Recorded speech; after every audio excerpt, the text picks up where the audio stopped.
Welcome back. तो हम बात कर रहे थे कि आखिर ऐसा क्या किया जाए कि सोशल मीडिया प्लेटफॉर्म पर जो भी फर्जीवाड़ा चल रहा है इन दिनों, आप ट्रेडिंग को लेकर बाय सेल के कॉल दिए जा रहे हैं, लाइव ट्रेडिंग कराई जा रही है, उसका क्या हो। और जैसा मैंने आपको बताया शुरुआत में भी कि इसके लिए बाकायदा सेबी चीफ ने अब एक टास्क फोर्स बनाने का मन बनाया। उन्होंने जो राज्य है उनके सेक्रेटरीज को एक चिट्ठी लिखी है जिसमें कहा है कि एक वर्किंग ग्रुप बनाया जाए जिसमें राज्य के अधिकारी हो, सेबी के अधिकारी हो, लोकल पुलिस हो। बाकायदा वो खुद ट्रेनिंग देना चाहेंगे कि कैसे इस तरह के फर्जीवाड़े को रोका जाए, क्योंकि लोगों का बहुत नुकसान हो रहा है, निवेशकों का बहुत नुकसान हो रहा है। हमारे दोनों मेहमान हमारे साथ हैं।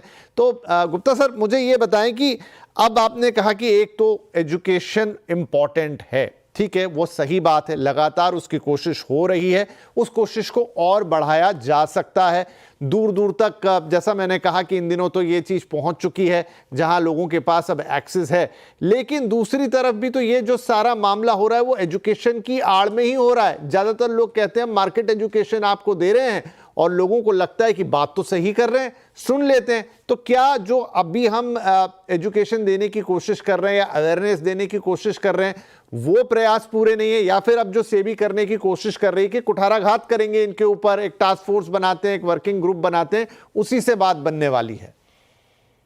देखिए, मैं आपसे फिर बोल रहा हूं कि कोशिश हर तरीके से करनी होगी, चाहे सप्लाई साइड हो, चाहे डिमांड साइड हो, चाहे एजुकेशन हो, चाहे एक्शन हो। प्रॉब्लम कहां आती है कि आप सोचो, जिस देश में कुछ लोग नकली बैंक ब्रांच बना के बिजनेस चला लेते हैं, तो उस देश में जो आम इंसान है उसकी नॉलेज का, उनकी इंफॉर्मेशन का कितना गैप है, ये आपको आइडिया दिखना पड़ेगा। आज हमको ये सोचना पड़ेगा कि जो हमारा क्लास है, जिसको हमें हैंडल करना, जिसको हमें प्रोटेक्ट करना है, उसका जो अवेयरनेस है वो ऑलमोस्ट जीरो है। अब क्या हो रहा है कि हमारे जैसे, मान लीजिए मुझे धोखा देना है किसी को, तो मैं बहुत तरीके से होता हूँ। आपको सीधे बताता हूँ कि जितने भी एजुकेशन इन्फ्लुएंसर थे, ये एक चार्ट बना के दिखाते हैं और बोलते हैं टेक्निकल चार्ट है, ये है। अब आप सोचिए, मुझे भी अगर आज आप बोले कि टेक्निकल चार्ट समझ लो, तो समझने में दिक्कत होगी। अब ग्राफ बनाना बहुत आसान होता है कि मैंने ग्राफ यूं बनाया, तो वो पिछली बार ये इस पॉइंट से इतना 50% गया था, ये राइट टाइम है। अब ग्राफ तो मैं कोई, तो आप उस ग्राफ को ना डेटा को वेरीफाई कर सकते हैं, ना आपके पास मीन्स है। तो ये लोग इस तरह से फंसते। अब क्या, लालच का कहीं पे भी कोई इलाज नहीं है। मैं हमेशा बोलता हूं कि लालच एक ऐसा चीज है, मैं इसको, this is a marriage without a divorce provision, greed and grief are married. लालच और दुख दोनों का जोड़ ऐसा है कि जब लालच करोगे दुख मिलेगा ही मिलेगा। लेकिन यहाँ पे प्रॉब्लम सिर्फ यही आ रही है कि हमारा जो सिस्टम है, हम सिस्टम में, अब आप देखो कि कितनी भी आप कोशिश कर लो, चाहे ये फाइनेंशियल सर्विसेज का फ्रॉड हो, चाहे कहीं पे भी किसी भी तरह क्राइम हो, हमारे लीगल सिस्टम में प्रोविजन ऐसा है कि जब तक सजा मिलती है तब तक वो चीज को बिल्कुल 2-3 डिकेड हो जाते हैं। और इसलिए मेरा एक मजाक में हमेशा बोलता हूं कि फ्रॉड करने का सबसे अच्छा एज है 60 से 65 साल के बीच।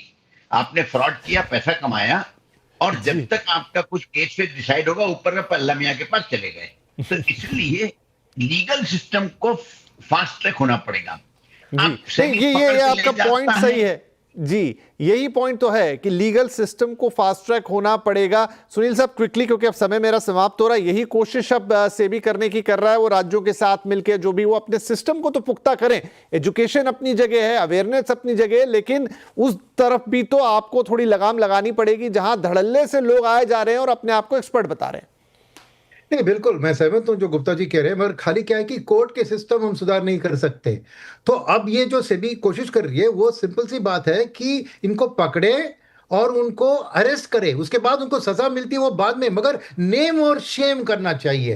यानी ऐसे ऑफेंडर्स को ये वर्किंग ग्रुप फाउंड करके अगर आइडेंटिफाई करते हैं, उनको पब्लिक में उसका फोटो छपवा के उनको नेम करके शेम, सजा बाद में मिलेगी वो बात अलग है। मगर अगर लोगों की जानकारी बढ़ती है कि अरे इसको अरेस्ट किया गया, इसका फोटो छपा है, तो एक डर, एक फियर पैदा कर सकते हैं जो वो ग्रीड के ऑपोजिट में आ सकता है। तो मेरा मानना है कि ये सब एक्शन बहुत अच्छे हैं, मगर उसके साथ उनको, इन ऑफेंडर्स को पब्लिकली नेम और शेम करना है, तभी इसका कुछ असर आपको पब्लिक के ऊपर दिख सकता है। जी, अब वही होगा कि इसका क्या एक निकल कर आता है, क्योंकि कैसे आप सिद्ध करेंगे कि आपने किसी का नुकसान कराया, कैसे आप कहेंगे वो लोग तो बैठे हैं एजुकेशन वाली दुकानें खोल के कि हम तो लोगों को सिर्फ एजुकेट कर रहे हैं, हम तो लोगों को सिर्फ बता रहे हैं, भले ही वो बीच में कॉल्स दे देते हैं, किसी और तरीके से दे सकते हैं। सेबी का क्या मैकेनिज्म निकल के आएगा, ये बड़ा इंटरेस्टिंग होगा जानना। लेकिन जो हमारे दोनों एक्सपर्ट ने बात कही, अवेयरनेस, जानकारी, लालच से दूरी और सही लोगों पे सही जगह पे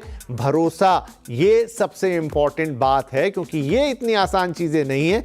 भरोसे की जगह जो है वहीं पर अपना जो पैसा है उन्हीं की बात पर लगाइए, नहीं तो नुकसान आपका भी है। बहुत बहुत धन्यवाद गुप्ता सर और सुब्रमण्यम सर इस कार्यक्रम में शामिल होने के लिए। नमस्कार।